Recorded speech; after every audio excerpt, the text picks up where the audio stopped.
Այս իրանք այս ձևով թալանում ուտում են 1 միլիոն ուշադրություն 1 միլիոն 700,000 դրամ օրական ծախսվում է ամառանոցային տնտեսության միայն պահպանման ծախսերի վրա։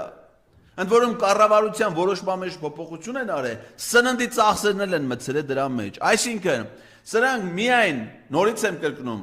առանց անվտանգության աշխատողների, դրանց աշխատավարձերի, առանց մեքենաների, դրա պահպանման ծախսերի, դրանք լրիվ պետական պահպանության ծառայության ծախսերով է գնում, բոլորը գաղտնի։ Բոլորը սրանց հետ կապված ինչ ծախս կա գաղտնի։ Միայն ամառանոցային տնտեսությունների պահպանման օրական ծախսը կազմում է 1 միլիոն 700,000 դրամ։ Հիմա ինչքան մարդ, որ ինձ լսում է եւ ինչքան մարդ, որ հետո լսելու է, թող մի հատ հիշի, թե ինքը ինչ աշխատանք է կատարում ու ամսական ինչքան աշխատավարձ է